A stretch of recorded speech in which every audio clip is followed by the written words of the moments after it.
శివపార్వతుల కుమారుడు, దేవతల సేనాధిపతి, మరి భక్తుల పాలిట కొంగు బంగారం. ఆయనే సుబ్రహ్మణ్య స్వామి. ఆయన జననం, ఆయన సాధించిన విజయం వెనుక ఉన్న అద్భుతాలేంటో ఇప్పుడు తెలుసుకుందాం. ఆయన రూపాన్ని ఒక్కసారి ఊహించుకోండి. 6 ముఖాలు, 12 చేతులు. చూడ్డానికి ఉగ్రరూపంలో కనిపిస్తాడు. నిజానికి ఈ స్వరూపమే ఆయనకున్న అనంతమైన శక్తికి ఒక ప్రతీక అన్నమాట. కాని అసలు విషయం ఏంటంటే, ఆయన ఆకారం కన్నా ఆయన పుట్టుక వెనుకున్న కథ ఇంకా అసాధారణమైనది. నమ్మడానికి కూడా కాస్త కష్టంగా ఉంటుంది. ఎందుకంటారా? ఆయన మాతృగర్భం నుంచి పుట్టలేదు. అయితే మరి ఎలా పుట్టాడు? ఆ ప్రశ్నకు సమాధానం కావాలంటే యావత్ విశ్వాన్ని ఒక పెద్ద విపత్తు నుంచి కాపాడటానికి అవతరించిన ఆ కార్తీకేయుడి కథలోకి మనం వెళ్లాల్సిందే. పదండి. అయితే ఏ కథకైనా ఒక విలనుండాలి కదా. ఈ కథలో ఆ పాత్ర పోషించింది తారకాసురుడు.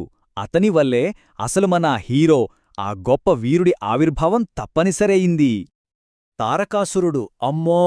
ఈ పేరు వింటేనే 3 లోకాలు గడగడలాడిపోయేవి. అతని అరాచకాలతో దేవతలు, మానవులు పడిన కష్టాలు అన్నీ ఇన్ని కావు. చూడండి, ఈ తారకాసురుడు అపారమైన తపస్సు చేసి ఎవ్వరూ ఓడించలేని శక్తులు సంపాదించాడు. ఇక అతన్ని ఆపడం ఎవ్వరివల్లా కాలేదు. మరి ఈ విపత్తుకి పరిష్కారమేంటి? దిక్కుతోచని దేవతలంతా కలిసి బ్రహ్మదేవుడి దగ్గరికి వెళ్లారు. అప్పుడు ఆయన ఒక భవిష్యవాణి చెప్పారు. అదేంటంటే, పరమశివుడి తేజస్సు నుంచి పుట్టే కుమారుడు మాత్రమే ఈ తారకాసురుణ్ణి అంతం చెయ్యగలడు. ఇక్కడే కథలో ఒక పెద్ద ట్విస్ట్. భవిష్యవాణి ప్రకారం ఆ హీరో పుట్టాలి. సరే, కాని ఎలా? ఆ పుట్టుకే ఒక పెద్ద అద్భుతం. సాధారణంగా ఎవరైనా తల్లి కడుపులోంచి పుడతారుగదా, కాని ఇక్కడ సీన్ మొత్తం రివర్స్. మరి శివుడి తేజస్సు నుంచి పుట్టాల్సిన ఆ బాలుడు అసలు ఎలా పుట్టాడు? ఈ పుట్టుక వెనుకున్న ప్రాసెస్ కొంచెం కాంప్లికేటెడ్. వినండి. ముందుగా శివుడు తన దివ్య తేజస్సును అగ్నిదేవుడికి ఇస్తాడు. పాపం అగ్నిదేవుడా వేడిని భరించలేక దాన్ని తీసుకెళ్లి గంగానదిలో వదిలేస్తాడు. ఆ టైంలో నదిలో స్నానం చేస్తున్న కృత్తికలు అనే 6 దేవతాశ్రీలు ఆ శక్తిని గ్రహిస్తారు. కాని వాళ్లు కూడా ఆ పవర్ని మోయలేక చివరికి దాని యొక్క రెల్లు పొదలో పెట్టేస్తారు. చూసారా ఆ డివైన్ ఎనర్జీ జర్నీ?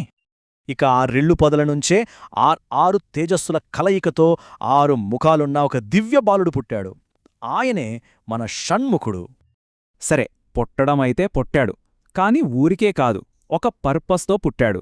ఆ దివ్య బాలుడు ఒక హీరోగా, దేవతల రక్షకుడిగా ఎలా ఎదిగాడో చూద్దాం.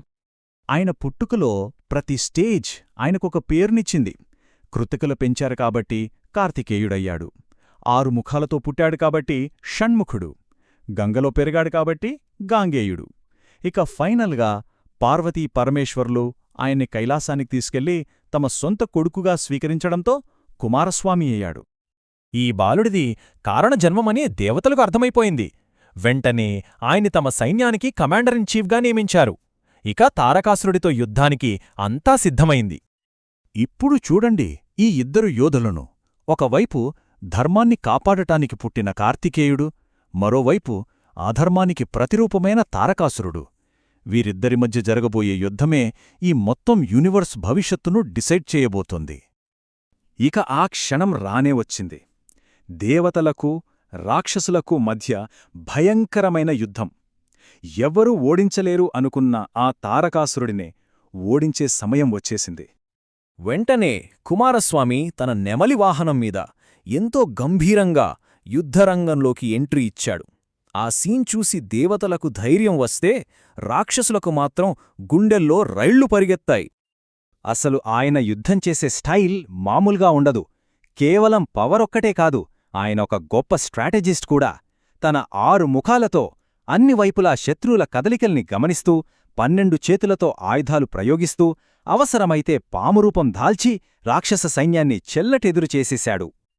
ఆ భీకరమైన యుద్ధం తర్వాత చివరికి కార్తికేయుడు తన శూలంతో తారకాసురుణ్ణి సంహరించాడు.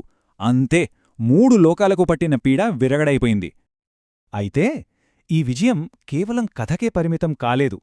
అది ఈరోజు మనం జరుపుకునే పండగలకి, మనం పాటించే సంప్రదాయాలకి ఎలా బేసైందో ఇప్పుడు చూద్దాం. ఆ గొప్ప విజయానికి గుర్తుగా మార్గశిర శుద్ధ షష్ఠి రోజున ఇంద్రుడు తన కూతురు దేవసేనతో కార్తికేయుడు వివాహం జరిపించాడు. ఆ రోజే మనం స్కందషష్ఠి లేదా సుబ్రహ్మణ్య షష్ఠిగా సెలబ్రేట్ చేసుకుంటాం. సో ఇది తారకాసురుడిపై విజయం సాధించిన రోజే కాదు, కుమారస్వామి పెళ్లిరోజు కూడా. ఈ రోజుకి సుబ్రహ్మణ్య స్వామిని రకరకాలుగా పూజిస్తూనే ఉన్నారు. తమిళనాడులో కావుడి మొక్కులు చూసే ఉంటారు.